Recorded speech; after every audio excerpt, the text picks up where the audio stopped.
BCS Bangla সাহিত্যে যে 20 number থাকে, এটা আমরা কুইক রিভিশন করব 47তম বিসিএস এর জন্য। উত্তর আধুনিকতাবাদ হচ্ছে নৈরাজ্যবাদের অন্তর্ভুক্ত। চর্যাপদ এটি উদ্ধার করা হয়েছে রাজগ্রন্থাগার থেকে। দোহা কোষ হচ্ছে একটি প্রাচীন নিদর্শন। আলো আঁধারির ভাষা বলেছে চর্যাপদকে হরপ্রসাদ শাস্ত্রী। চর্যাপদ যে বাংলা ভাষায় রচিত, এই কথাটা বলেছেন ডক্টর সুনীতি কুমার চট্টোপাধ্যায়। চর্যাপদ এটি মাত্রাবৃত্তের ছন্দে রচিত। বুদ্ধিস্ট মাইস্ট্রিজ সং দুঃখিত বুদ্ধিস্ট মাইস্ট্রিজ সং বইটি লিখেছেন ডক্টর মোহাম্মদ শহীদুল্লাহ। চর্যাপদে 23 জন কবি পাওয়া যায়। কান্নুপা মতে 13 জন, বসুকোপার মতে 4 জন। ডক্টর মোহাম্মদ শহীদুল্লাহর মতে চর্যাপদের কবি হচ্ছে 23 জন।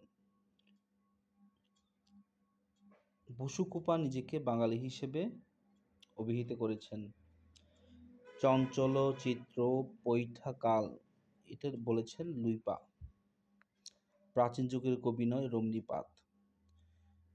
চর্যাপদে 23 নম্বর খণ্ডটি পাওয়া যায়নি, খণ্ডিত আকারে পাওয়া গেছে। আলী এ কালী এ বাট রোদেলা এটা বলেছেন কান্নুপা। অভিসময় বিহঙ্গ এটা লিখেছেন লুইপা। উষা উষা পাবত এটা বলেছেন সবরূপা। শূন্য পুরাণে 51টি অধ্যায় রয়েছে। ডাক ও খনার বচন লিখেছেন রামাই পণ্ডিত। হাত জোর করিঞ্জাটা লিখেছেন শেখ সুবোধয়া। বাংলা সাহিত্যে পৃষ্ঠপোষকতা করেছেন আলাউদ্দিন হোসেন শাহ, যিনি পাঠান বংশের ছিল। মনসা বিজয় লিখেছেন বিপ্রদাস পিপিলাই। মধ্যযুগের প্রথম কবি হচ্ছে বরুচন্দ্রী-দাস। শ্রীকৃষ্ণ কীর্তন 1909 সালে একটি গোয়ালঘর থেকে উদ্ধার হয়েছে। শ্রীকৃষ্ণ কীর্তনে 13টি খণ্ড রয়েছে, মোট 13টি খণ্ড রয়েছে। এটি একটি নাট গীতিকা। মধ্যযুগের শ্রেষ্ঠ নিদর্শন হচ্ছে বৈষ্ণব পদাবলী।